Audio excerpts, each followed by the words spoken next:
जैसा कि आपने पिछले पार्ट में देखा था कि सॉन्ग ड्यूक की फीलिंग्स जानने के बाद किंग जोंग जा रहा होता है। सॉन्ग ड्यूक उसके पीछे जाती है और उसे रोक कर अपना ख्याल रखने को कहती है।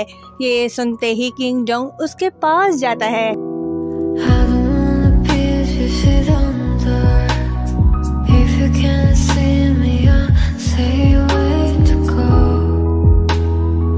फिर कहता है कि मैं कुछ वक्त के लिए नहीं आ पाऊंगा, अपना ख्याल रखना। सॉन्ग ड्यूक भी उसे अपना ख्याल रखने को कहती है। उसके बाद किंग जोंग अपने महल वापस आता है। वहीं होंग ड्यूक उसका इंतजार कर रहा होता है। होंग ड्यूक से कहता है कि आप लाइब्रेरी से आ रहे हो। उस वक्त लेडी सॉन्ग भी वहीं होगी। किंग जोंग जवाब दिए बिना अंदर जाता है और पेपर पर शाही मोहर लगा रहा होता है और होंग ड्यूक को ऑर्डर देता है कि सॉन्ग ड्यूक के बारे में कोई बात ना करे। लेडी जो किंग यंगजू के पास आती है क्योंकि किंग यंगजू ने उसे बुलाया था। लेडी जो के आने के बाद किंग यंगजू सबको बाहर भेजता है सिवाय हुआन के सौतेले बेटे के। लेडी जो उसके चेहरे पर परेशानी देखकर वजह पूछती है। किंग यंगजू उसका हाथ पकड़ता है और उसे कहता है कि तुमने वादा किया था तुम पॉलिटिक्स के बारे में कोई बात नहीं करोगी। मुझे लगता है कि मेरे पास ज्यादा दिन नहीं बचे, इसलिए जाने से पहले मैं तुम्हें कुछ देना चाहता हूँ। फिर वो हुआन के बेटे को लिखने को कहता है। वो लेडी जो को बुकचौन में एक घर और कुछ पैसे देता है। लेडी जो कहती है कि ये कोड लेडी के लिए बहुत ज्यादा है। किंग यंगजू से कहता है कि कुछ दिनों से मैं ज्यादा से ज्यादा चीजों को भूल रहा हूँ। इससे पहले कि मैं तुम्हें भूल जाऊं मैं तुमसे कुछ कहना चाहता हूँ। फिर वो उससे माफी मांगता है जो उसने पास्ट में उसके साथ किया था और पास्ट में हुई सब बातों को भूलने को कहता है। लेडी जो उससे कुछ पूछने की इजाजत मांगती है। इजाजत मिलने के बाद कहती है कि योंग क्यों, मैं क्यों नहीं, मतलब कि उससे क्यों शादी की, मुझसे क्यों नहीं। किंग यंगजू कहता है कि जब भी मैं तुम्हें देखता तो मुझे ऐसा लगता कि मैं आईना देख रहा हूँ क्योंकि तुम और मैं एक ही जैसे हैं। योंग बहुत अच्छी इंसान थी, मैं जब भी उसके साथ होता तो मुझे अच्छा लगता था। ये कहते ही वो लेडी जो से माफी मांगता है।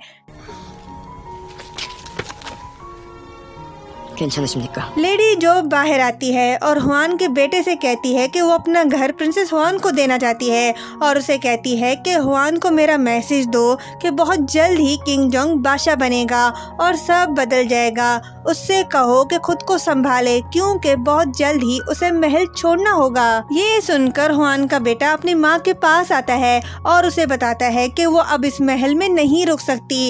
ये सुनते ही हुआन को गुस्सा आता है क्योंकि वो बादशाह की बेटी है तो उसके साथ ऐसा कैसे हो सकता है। फिर वो खुद को शांत करती है और कहती है कि बस इंतजार करो, मैं उन्हें खुद से बेहतर हासिल करने नहीं दूंगी। उसके बाद सॉन्ग ड्यूक लेडी सुई के पास आती है तो वहाँ वुल हाई लेडी सुई को धमकी दे रही होती है क्योंकि लेडी सुई उनके ग्रुप की मेंबर बन चुकी है। सॉन्ग ड्यूक सारी बातें सुन लेती है। धमकी देने के बाद वुल हाई बाहर आती है तो सॉन्ग ड्यूक उसे देखकर शॉक्ड हो जाती है पर उसे महसूस होने नहीं देती कि उसने सब सुन लिया है। फिर वो लेडी सुई को बताती है कि वो कुछ दिन उनसे नहीं मिल सकती क्योंकि कुछ दिनों तक वो कहीं और रहेगी। ये कहते ही वो बाहर जाती है और भागते हुए अपने दोस्तों के पास जाती है और उन्हें बताती है कि ग्वांगन महल की कहानी सच्ची है और लेडी सुई उस ग्रुप की मेंबर है। ये सुनकर उसकी दोस्तें हैरान हो जाती हैं। सॉन्ग ड्यूक के ख्याल में किंग जोंग पर हमले के पीछे ग्वांगन महल का हाथ है, इसलिए वो लेडी सुई से कुछ नहीं पूछ सकती क्योंकि वो जवाब नहीं दे सकती और अगर इस ग्रुप के बारे में सबको पता चल गया तो लेडी सुई के लिए भी बुरा ही होगा क्योंकि उनके पास लेडी सुई के सिग्नेचर्स हैं। सॉन्ग ड्यूक लेडी सुई को प्रोटेक्ट करना चाहती है। वो लेडी सुई के पास जाती है और उसे जगा कर अपने साथ चलने को कहती है क्योंकि लेडी जो अपने कमरे में नहीं है वो वहाँ जाकर नेम लिस्ट ढूंढेगी जिसमें लेडी सुई का नाम है और उस लिस्ट से नाम हटा देगी। पर लेडी सुई उसे ऐसा करने नहीं देती क्योंकि ये काम खतरनाक है। पर सॉन्ग ड्यूक उससे कहती है कि वो उसे किसी भी तरह प्रोटेक्ट करेगी क्योंकि इस ग्रुप के पता लगने के बाद सबकी तरह लेडी सुई को भी मारा जाएगा। फिर वो लेडी सुई के साथ लेडी जो के कमरे में जा रही होती है। सॉन्ग ड्यूक अपने दोस्तों से कहती है कि अगर मैं सुबह होने से पहले नहीं आई तो तुम लोग चले जाना। ये कहते ही दोनों अंदर जाती हैं और हर एक कोना छान मारती हैं पर लिस्ट मिलने के बजाय उन्हें लेडी जो के खुफिया जगह का दरवाजा मिल जाता है। दोनों अंदर जाती हैं तो लिस्ट ढूंढने लगती हैं। तभी सॉन्ग द्यू को लेडी जो की कुर्सी से एक और खुफिया रास्ता मिलता है और लेडी सुई की मदद से कुर्सी हटाती है तो वहाँ उसे लेडी पार्क का वो बैग मिलता है जो लास्ट टाइम उसके पास था। दोनों अंडरग्राउंड में जाती हैं तो वहाँ उन्हें लेडी पार्क जख्मी हालत में नजर आती हैं। दोनों लेडी पार्क को वहाँ से बचाकर एक खुफिया जगह पर ले जाती हैं। वहीं बाहर सॉन्ग द्यू की दोस्तें खड़ी होती हैं कि तभी लेडी जो को आते देखती हैं। लेडी जो उनसे आने की वजह पूछती है पर कोई भी ढंग का बहाना नहीं बना पाता।